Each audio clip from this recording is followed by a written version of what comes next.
Assalamualaikum warahmatullahi wabarakatuh. Bismillahirrahmanirrahim. Alhamdulillahirabbil alamin. Wa binasta'inu ala umuri dunya waddin. Wassalatu wassalamu ala asyrafil anbiya'i wal mursalin. Wa ala alihi wa sahbihi wa alaina ajma'in. Amma ba'du. Para santri Jamaiyah Jati Ayat Kursi Jamaah Jatayat yang saya hormati, mangga kita sareng muji syukur hadirat Allah Subhanahu wa taala yang telah memberikan rahmat hidayah-hidayahnya kepada kita, sehingga alhamdulillah kita semua masih diberi kesempatan panjang umur sehingga dapat bertatap muka, berwajah, berkumpul dalam acara rutinan, yaitu tabarukan membaca surat Yasin Fadilah dan juga membaca kitab Manaqibul Karamat, manaqibnya Kanjeng Sultanil Aulia Syaikhul Qadir Jilani radhiyallahu anhu, dengan tidak ada halangan satu apapun. Harapannya dengan barokahnya kedua kitab tersebut mudah-mudahan kita semua diberikan panjang umur, sehat walafiat, barokah fiddin wa dunya wa fil akhirah. Allahumma amin amin ya rabbal alamin. Sholawat dan salam mudah-mudahan tercurahkan pada baginda Nabi besar Muhammad sallallahu alaihi wasallam, sehingga alhamdulillah mudah-mudahan harapannya kita semua yakni sebagai umat beliau dan kelak yaumil kiamah mendapatkan syafaatul uzma. Allahumma amin amin ya rabbal alamin. Santri Jamaiyah Jati Ayat Kursi yang saya hormati, pada malam hari ini kami akan mengutip sebuah kewajiban bagi kita semua, yaitu adalah mencari ilmu. Itu adalah wajib hukumnya. Nah, yang diwajibkan untuk dicari itu ilmu apa? Ilmu yang harus kita cari adalah ilmu hal. Dalam kitab Ta'limut Ta'lim, kewajiban kita carilah ilmu. Yaitu ilmu apa? Ilmu hal, ilmu yang akan kita kerjakan. Ketika kita mau sholat, berarti kita harus belajar ilmu sholat. Ketika kita mau puasa, belajar ilmu puasa. Ketika kita mau melaksanakan zakat, kita harus belajar ilmu zakat. Begitupun ketika kita mau haji, kita harus belajar ilmu haji. Itu kewajiban kita untuk mencari ilmu. Lah kita di dalam ibadah, contoh sholat. Di dalam sholat itu ada berbagai macam bacaan. Di dalam sholat ada rukun, di dalam sholat ada syarat, di dalam sholat ada sunnah. Berarti kita harus tahu yang kita kerjakan di dalam rukun sholat, di antaranya membaca suratul Fatihah. Nah, suratul Fatihah itu diambil dari surat daripada Al-Quranul Karim. Berarti kita wajib belajar untuk cara membaca Al-Quran. Nah, ketika kita mau baca suratul Fatihah, kita harus belajar suratul Fatihah. Cara bacanya gimana? Biar apa sholat kita? Biar sah. Berarti kalau kita tidak belajar dalam membaca suratul Fatihah, nanti kalau sholat berarti Fatihahnya belum bisa, bacaannya banyak yang salah, berarti sholatnya tidak sah. Itu berarti kewajiban kita sebagai orang yang beragama Islam. Karena Rasulullah Shallallahu Alaihi Wasallam memberikan suatu perintah, carilah ilmu. Ya. Mencari ilmu itu hukumnya wajib bagi muslim laki-laki maupun muslim perempuan. Nah, itu yang saya maksud. Yang dimaksud itu ilmu di sini ada ilmu hal, ilmu yang akan dikerjakan. Kita mau puasa, kita mau zakat, kita mau haji, kita belajar. Nah, sebentar lagi kita juga mau melaksanakan suatu amalan ibadah, yaitu yang berkenaan di dalam ibadah sunnah, yaitu Idul Adha. Kita belajar. Kalau andaikan kita diberi rezeki yang melimpah, diberi harta, kita disunnahkan untuk memberikan atau menyembelih kurban. Itu merupakan suatu amal ibadah yang hukumnya sunnah muakkadah. Sunnah muakkadah itu adalah sunnah yang mendekati wajib. Kalau kita memang betul-betul sudah mampu, kalau kita memang betul-betul sudah ada lebihan rezekinya, kita dianjurkan itu untuk melaksanakan kurban. Satu orang, satu domba, atau satu kambing. Andaikan 7 orang, satu sapi atau kerbau atau onta. Ini termasuk hewan kurban. Lah Pak, keluarga saya 8 Pak.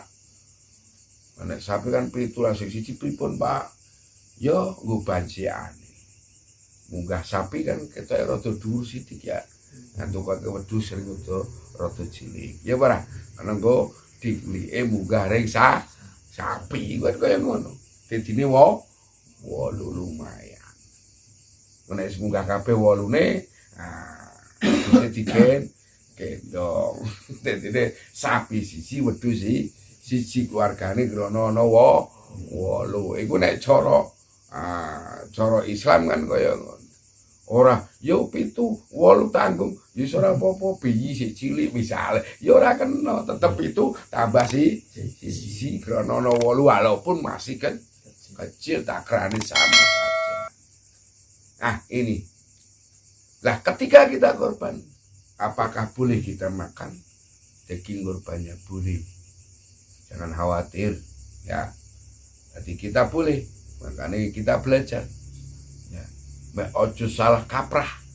Nek jaman biyen aku krungu jare nek korban ojo mati kene. Engko ndak kroa jarene biyen ya. Wah, wedhuse ndak kro. Sebetulnya dalam Islam itu diperbolehkan. Yang penting jangan sampai lebih 1/3 dari kambing tersebut. Ya. Misalnya kambing bobotnya 20 kilo, berarti tidak boleh lebih dari 5 atau 7 ya, 7 kilo misalkan. Pernah ya mlekek ya wedhus siji sampean sing korban mangan 7 kilo mlekek sampean panas ya ora. Ndak mungkin kan? Ya sekilo bae mlekek ya ora. Jadi sebetulnya ketika kita korban, kita diperbolehkan makan dagingnya. Monggo ora apa-apa. Tapi biasanya panitia ngoplos, ya bara. Biasanya ya si anu sing korban nggih, korban apa wedhus kayak korban sapi. Wah, engko sing iki dikorban kayak sapi iki kayak wedhus ijolan, ya bara. Mangko sing asem iki yang korban kusur kayak wedhus sih bangun nyate. Ya, ini sebetulnya ya ndak usah kayak gitu, ya. Mbuh sampai jadi panitia cukup khawatir ya bara. Lah terus diantaranya lagi yang perlu diketahui, iku dalam korban welulange sebetulnya ndak boleh dijual belikan. Lah caranya gimana? Mek iso kenonggo tambahan dana. Ya. Wedhus sembelih, sapi disembelih, terus diklotoki kulite, kek dhisik salah siji. Ya, dari panitia tersebut. Ki Pak, kulo ulangi sampean. Nah, ngwong iki baru nembe didol. Ngono lho carane. Aja sing nglemper ana tukang anu didol. Piro ke? Dikeloke sah, oleh duit itu ndak boleh. Harus diserahkan siapa yang punya duit.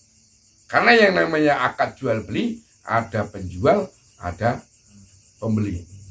Ketika ono sing nuku welulang tapi itu belum dihibahkan kepada seseorang, berarti belum punya yang menjual. Berarti akad jual beli tidak sah. Eling-eling panitia kudu ngerti. Jadi ketika si klotoki langsung serahke. Jadi mbok-mbok ana tukang loro welulang wis ana sing duwe. Praktek kita kan ora. Ada gledak-gledake ngotong itu. Ayo sak bayar dikeloke piro oleh duit. Ya. Ora ana penjualnya. Nah ini tidak boleh. Harus diserahkan dulu pada salah satu di antara panitia.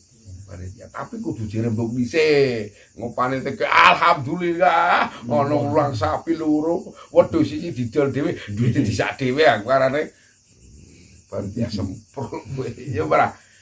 Harus diwakilkan dulu, harus ditasarufkan dulu, harus dibahkan dulu. Kepada siapa? Lek ulangi dulu sampean tak tombo. Bret. Nah, kau baru nang tukang ulang. Kan tuku ning karo Lek Rasdi misale, karena mesti kayak Lek Rasdi. Itu kayak gitu, Lek Rasdi. Lek Rasdi iki lah kae.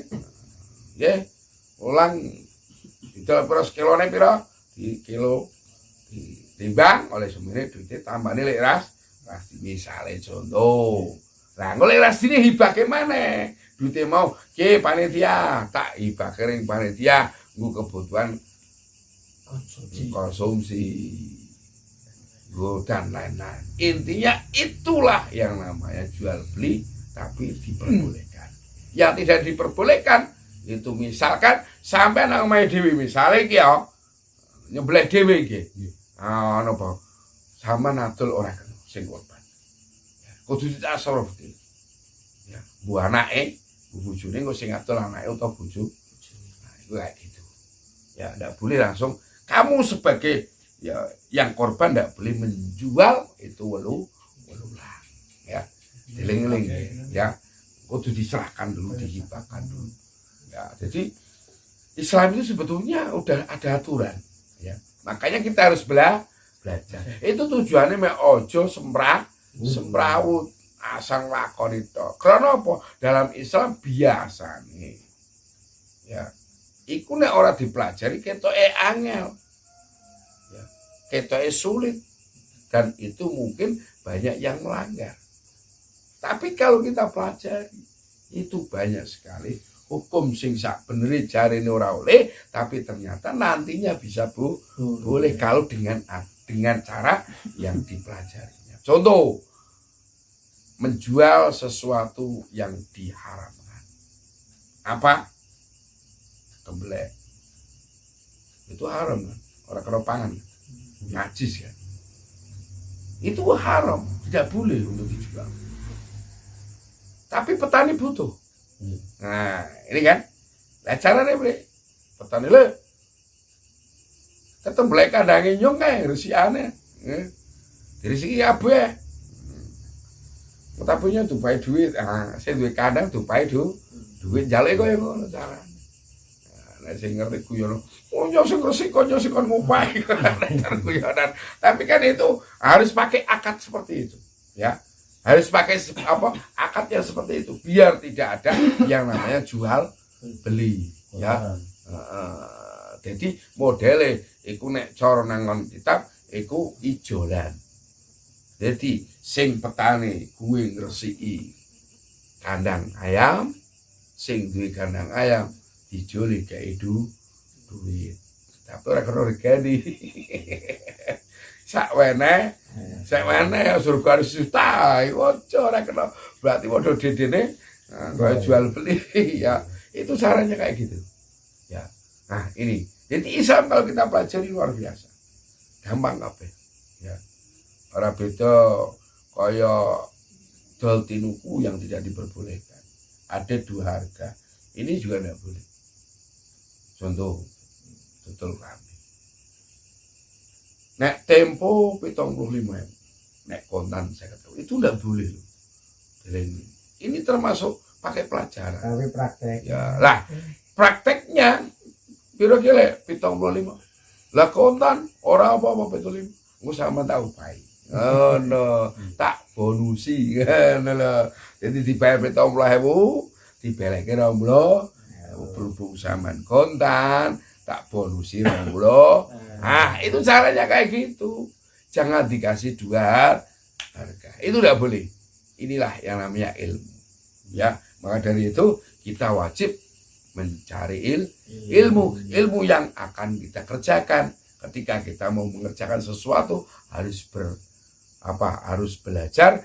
Kalau tidak kita belajar harus bertanya kepada orang yang lebih tahu.